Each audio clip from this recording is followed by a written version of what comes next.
இது வந்து 1/2 கிலோ மாவு, 1/2 கிலோவுக்கு கம்மியாக தான் இது. நம்மளுக்கு 1/2 கிலோ மாவுலாம் தேவையில்லை. அது கொஞ்சம் எடுத்தது பிறகு மாவு தீர்த்தெடுத்துக்கு கொஞ்சம் வச்சுக்கேன். ஐயோ, அது இல்லாமல் அங்கே இன்னும் கொஞ்சம் இருக்குது. ஏன்னா நம்ம காலைல இதே சாப்பிட போகிறது கிடையாது இல்லை, அதனால மாவு அரைச்சிருக்கிறேன். காலைல இட்லி சுட்டு சாம்பார் வச்சு சாப்பிட்டே ரொம்ப நாளாக ஒரு ஆசையாக இருக்குது. அதனால செய்யணும்னு ஒரு எண்ணத்தில் இருக்கிறேன். பசங்க ஒரு ஸ்கூலுன்னா கொஞ்சம் சுறுசுறுப்பு இருக்குங்க, ஸ்கூல் இல்லைன்னா கொஞ்சம் சோம்பேறியாக ஆயிடுறேன். சின்ன சின்னதாக தீத்தனா போதும். பூரி ரொம்ப பெருசாக போட்டால் நல்லா இருக்காது.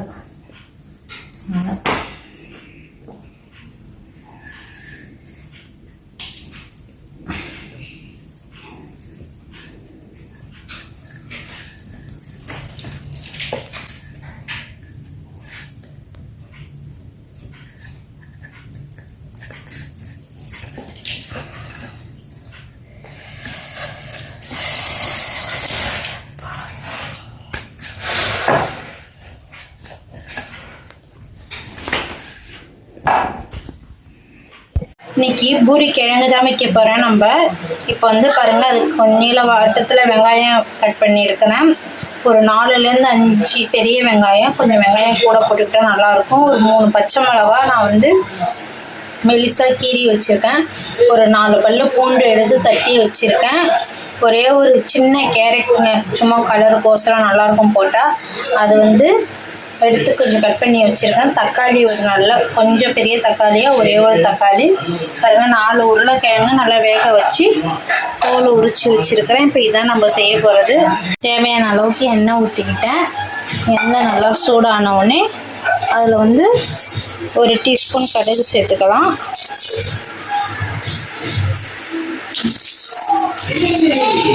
கடுகு பாருங்கள், கடுகு போட்டு பெருஞ்சீரகம் போட்டுக்கிட்டேன். கொஞ்சோண்டு கடலைப்பருப்பு போட்டுக்கிட்டேன். நல்லா இது வறுத்துக்கலாம்.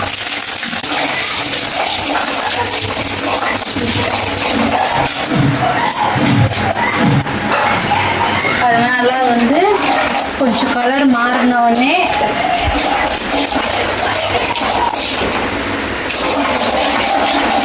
அது கூட வந்து இப்போ வெங்காயம் நம்ம வெட்டி வச்ச வெங்காயத்தை சேர்த்துக்கலாம்.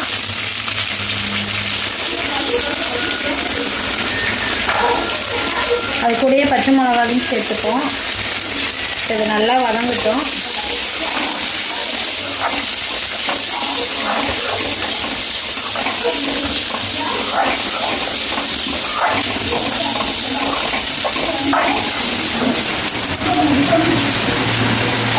அதுக்கூட கொஞ்சமாக தேவையான அளவுக்கு உப்பு சேர்த்துப்போம்.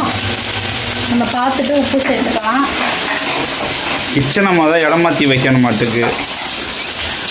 கிச்சனை கிச்சன் பெருசாக ஆக்கணும். கிச்சன் பெருசாக ஆக்கணுமா? ஆமாம். இந்த செவரை இடிச்சுட்டு தான் இருந்து பெருசாக ஆக்கணும். சின்னோண்டு இருக்கு. சின்னோண்டு இருக்கா? நான் ஒரு ஆள் தான் நிற்கலாம். அப்புறம் இன்னும் வேற நீ வேற பாடியாவ. அப்புறம் இன்னும் வேற எப்படி இப்போ கிச்சன் பத்தாதே உனக்கு? அங்கே பார்த்தீங்கன்னா கிச்சன் எவ்வளோ பெருசு, நம்மள்ட்ட பார்த்தீங்கன்னா சின்னதாக இருக்குது. இதோட இன்னும் சின்ன சின்ன கிச்சன்லாம் இருக்குது தெரியுமா? இந்த டேபிள் இல்லைன்னா சரி ஃப்ரீயாக இருக்குங்க. டேபிள் எடுத்து இது கீழே எவ்வளோ பொருள் வச்சுருக்கேன், மேலே எவ்வளோ பொருள். இப்போதான் மாவெல்லாம் அரைச்சிட்டு எல்லாம் தொடச்சி எடுத்து வச்சேன்.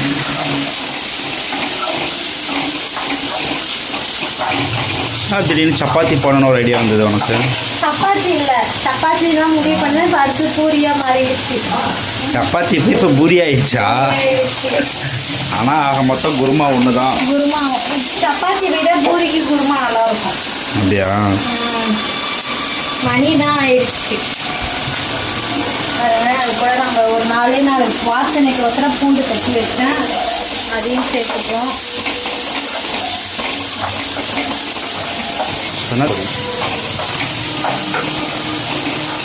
அப்படியே நம்ம வந்து கட் பண்ணி வச்ச இது கேரட் அதையும் சேர்த்துக்கலாம்.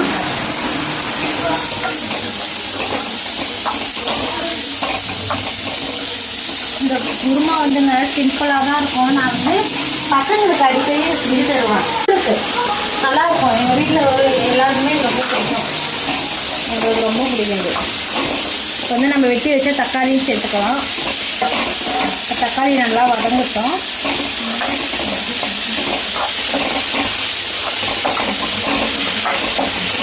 ஒரு 2 நிமிஷம் ஆகுது, நல்லா வதங்கட்டும். நம்ம அப்பப்போ சமைக்கும் போதே வந்து க்ளீன் பண்ணிவிட்டு அந்த எண்ணெய் பிசு இதெல்லாம் இருக்காதுங்க. எனக்கு வந்து இந்த மாதிரி சமைக்கும் போது நான் வந்து க்ளீன் பண்ணிடுவேன். அப்புறம் சமைச்சு முடிச்சோம் ஒரு டைம் நல்லா ஈர துணி வச்சு தொடச்சி வச்சுருவேன். அப்போ தான் கொஞ்சம் நல்லாயிருக்கும் பார்க்க அடுப்பு. எந்த அளவுக்கு நம்ம அடுப்பு சுத்தமாக வச்சுக்கிறோமோ அந்த அளவுக்கு நம்ம வீட்டில் லட்சுமி தகுவோம். ஆமாம், சொன்னாங்களா? இது என்னுடைய மனசில் உள்ளது. பாருங்க, நான் வந்து மாவு நல்லா இப்போ கிட்டத்தட்ட 1 மணி நேரம் ஆகுது மாவு பிசைஞ்சு. மாவு நல்லா பிசைஞ்சு வச்சிருக்கிறப்ப இதை வந்து குருமா நம்ம கூட்டி போட்டு போய் அங்கே உட்காந்து தீர்த்த வேண்டியதான் குட்டி குட்டியாக. எந்த அளவுக்கு மாவு ஊறுதோ அந்த அளவுக்கு. சரி, நிறைய பேர் வந்து அன்னைக்கே வந்து சப்பாத்தி மாவுலாம் பிசைஞ்சு செய்ய மாட்டாங்க. அது நல்லா இருக்காதா? அது நல்லா இருக்குமோ நல்லா இருக்காதோ. தம்பிங்களுக்கும் காலைல ஸ்கூலுக்கு செஞ்சு தரணும், காலைல எழுந்து தான் செய்வேன். அன்னைக்கே வந்து பிசைஞ்சு ஃப்ரிட்ஜில் வச்சுருது. என் தங்கச்சி செய்வான். அவள் செய்வான்னா அவள் வந்து அவங்க வீட்டுக்காரு 5 மணிக்கு ஷிஃப்ட்டுக்கு போகிறாருல, 4 மணிக்கு இந்த மாதிரி நைட்டில் போடுறேன்னா அவருக்கு மட்டும் ஒரு 4 சப்பாத்திக்கு மாவு வர மாதிரி எடுத்து வச்சு ஃப்ரிட்ஜில் வச்சு காலையில் போட்டு கொடுப்பான். ஆனால் நான் செய்ய மாட்டேன். பாருங்க, திட்டமாக இதான் இதில் என்ன நம்ம ஃப்ரிட்ஜில் எடுத்து வைக்க போகிறோம் கிடையாது.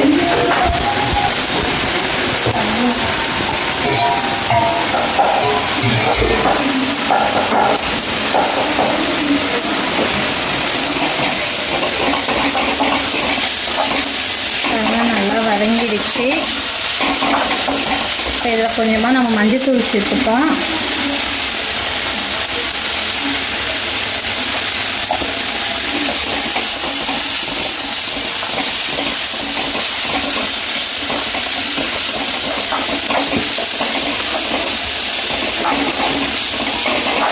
வந்து நம்மளுக்கு வந்து குருமாவுக்கு தேவையான அளவுக்கு தண்ணி சேர்த்துப்போம்.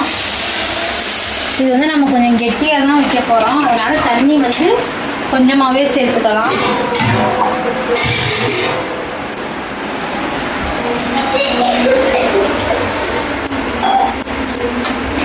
பாருங்க, இப்போ வந்து இதில் வந்து உருளைக்கிழங்கு பாருங்கள் எவ்வளோ சூப்பராக வந்து வேக வச்சு உரிச்சு வச்சுருக்கேன்.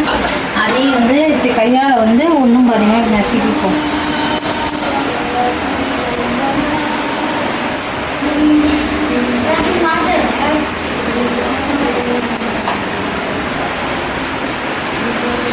இது வந்து சும்மா கொஞ்சம் பெருசாகவே வச்சுப்பேன், ஏன்னா இது நல்லா வெந்துருச்சு. நான் குக்கரில் வச்சு ஒரு 4 விசில் தாங்க விட்டேன், அதுவே நல்லா வந்து வெந்துருச்சு. இது ரொம்ப நம்ம வந்து சின்னதாக மெசேஜ்னா கரைஞ்சிடும் அதில், அதனால கொஞ்சம் வந்து திட்டமாகவே போட்டுப்போம்.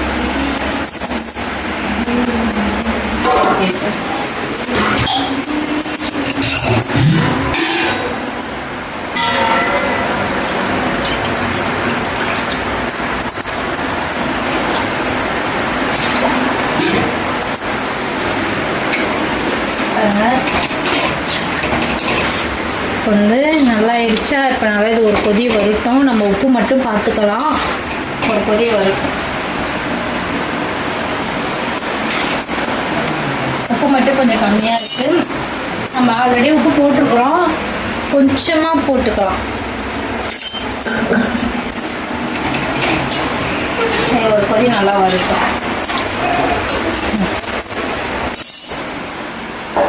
பாருங்க, நம்ம கொஞ்சம் தான் தண்ணி ஊற்றணும், நல்லா சுண்டிடுச்சு.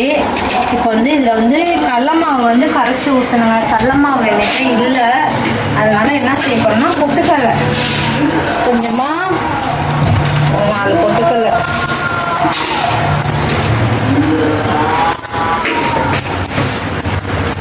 அதை வந்து நம்ம வந்து பறிச்சு ஊற்ற போகிறோம். ஃபஸ்ட்டு இது வந்து நல்லா பொடியாக வந்து தண்ணி ஊற்றினா மெய்யாது, அதனால் பொட்டுக்கடலை வந்து ஃபஸ்ட்டு நம்ம பொடியாக அரைச்சிப்போம்.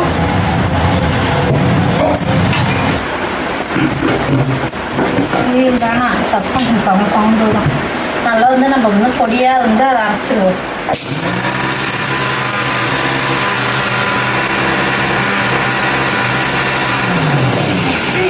ரொம்ப சவுண்டு வருது.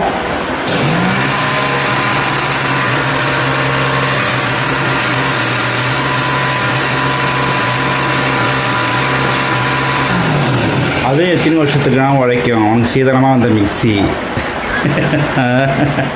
உங்கள் வீட்டில் வாங்கி கொடுத்த மிக்ஸி தானே அது? எத்தனை வருஷத்து மிக்ஸி? 10 வருஷத்து மிக்ஸி. 10 வருஷம் ஒரு மிக்ஸி வருதுன்னா அது பெரிய விஷயம் இல்லையா? காலையில் சாயங்காலம் ஏறி உட்காந்துக்கோ. அப்புறம் டெய்லி சட்னி அரைக்கிறேன், ஏறி உட்காந்துக்கிறதுக்கு சொல்ல நான் டெய்லி சட்னி அதுக்கு வேலை கொடுத்துக்கிட்டே இருக்கிறேன்.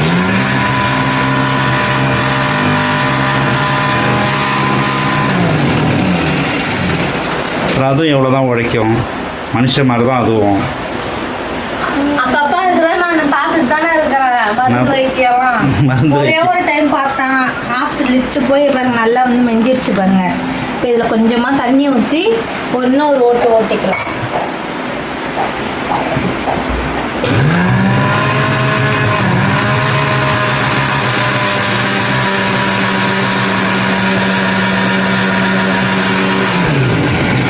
சொல்றீங்களே, எங்க ஆயாலாம் எத்தனை வருஷமா வச்சுட்டு அவங்க ஆயாலாம் சட்னியாக அரைக்க மாட்டாங்க, மாதத்துக்கு 4 டைம் சட்னி அரைப்பாங்க. அப்படிலாம் கிடையாது, அரைப்பாங்க. சரிங்க, இப்போ வந்து இதை நம்ம ஊற்றிக்கலாம். எதுக்கு இது ஊற்றுறது? கொஞ்சம் திக்னஸ் கிடைக்கும். பூரி கிழங்குனாவே கடல மாவு கரைச்சி ஊற்றுறது தான் பூரி கிழங்கு. அதுதான். இதுலேயே நிறைய மெத்தட் இருக்குங்க. தேங்காய் அரைச்சி ஊற்றலாம். ஆனால் தேங்காய் அரைச்சி ஊற்றினா இந்தமாரி வராது, குருமா டேஸ்ட் வரும். அது என்ன பட்டாணிலாம் இருந்து போட்டு வச்சா நல்லாயிருக்கும். இதுலேயும் பட்டாணிலாம் போட்டு சூப்பராக இருக்கும். நம்ம திடீர்னு இதெல்லாம் செய்கிறோம், டெய்லியுமா செய்கிறோம். இப்போ என்ன செய்யறோம், இது நல்லா சிம்மில் வச்சு பாருங்கள். ஆல்ரெடி இப்போ பாருங்கள் நல்லா கெட்டியாகிடுச்சு பார்த்தீங்களா? இது இன்னும் கொஞ்சம் நல்லா கெட்டியாக சின்ன அடுப்பில் எடுத்து வச்சுருவோம், ஏன்னா அடி பிடிச்சிடும். இப்போ நம்ம இது பக்கத்துலேயே இருந்துட்டா தெரியாது.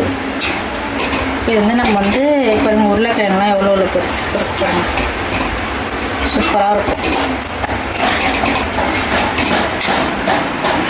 பச்சை வாடை போகிற அளவுக்கு நல்லா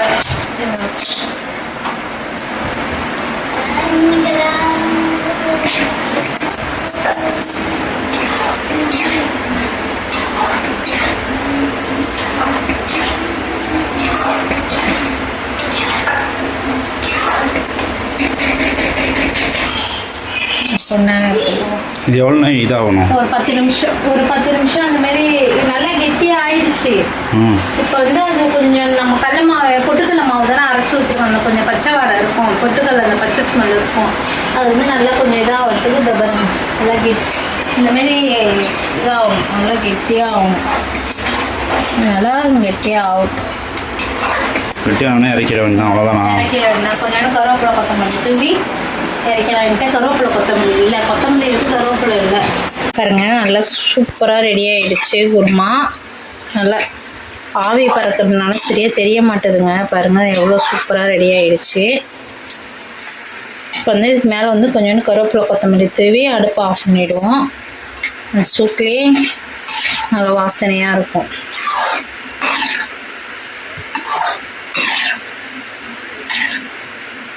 அவ்வளோதான், சூப்பரான குருமா ரெடி. பாருங்கள், நம்ம வந்து மரத்தில் பாருங்கள் எவ்வளோ சின்னதுன்னா ரொம்ப சின்னதில் திட்டமான சைஸில் வந்து உருட்டிட்டு வந்துட்டோம், தீத்திட்டோம். வந்து இது நம்ம வந்து போட்டு தான் எடுக்க போகிறோம். அந்த பாருங்கள் எண்ணெய் கொஞ்சமாக ஊற்றி வச்சுருக்கிறேன். இப்போ இது வந்து நம்ம வந்து எண்ணெய் கொஞ்சம் நல்லா சூடாகட்டும். இப்போ தான் எண்ணெய் ஊற்றினேன். இது நல்லா சூடானதுக்கப்புறம் நம்ம வந்து போட்டு எடுத்துக்கலாம். பாருங்கள் பூரி ஃபுல்லாக தீத்திட்டு வந்துட்டேன். நான் தீத்திட்டு வந்தோடனே பாருங்கள் குருமாலாம் ரெடி ஆகிடுச்சு சூப்பராக. இப்போ வந்து நம்ம பூரி தான் போட்டு எடுக்க போகிறோம். எண்ணெய் நல்லா சூடாகிடுச்சு. இப்போ பூரி நம்ம போட்டு எடுத்துடலாம்.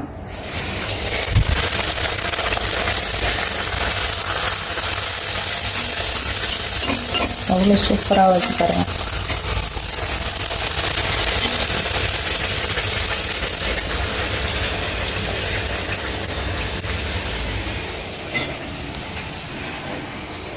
நம்ம தீத்துற பக்குவத்தில் வந்து பூரி சுத்தமாக வரணுங்க.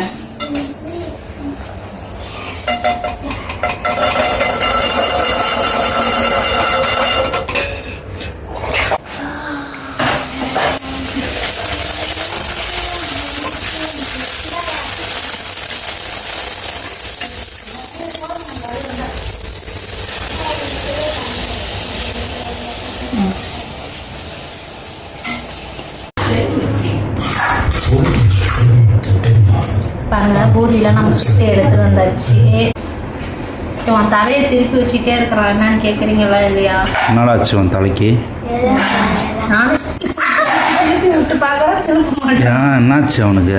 அவனுக்கு படுக்கும்போது கழுத்து சுருக்கிச்சான். நேராக வைப்பாங்க, நேராக வையே இந்த மாதிரி செஞ்சால் அதே பழக்கம்.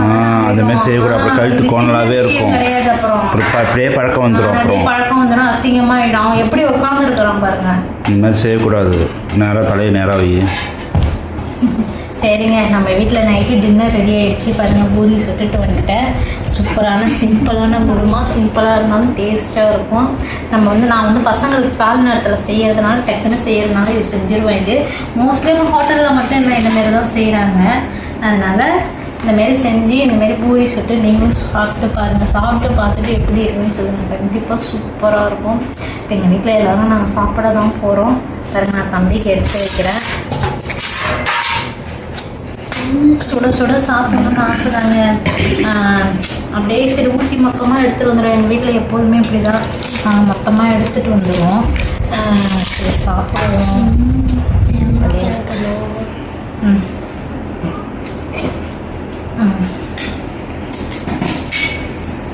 இந்தமாரி தான் நாங்களும் சாப்பிட்டு நிம்மதியாக தூங்க போகிறோம். நீங்களும் எந்த ஒரு கவலையே இருந்தாலும் சாப்பாட்டில் எப்போதுமே காமிக்காதீங்க.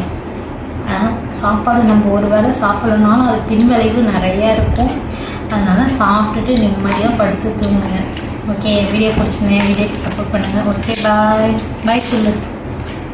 பாய்.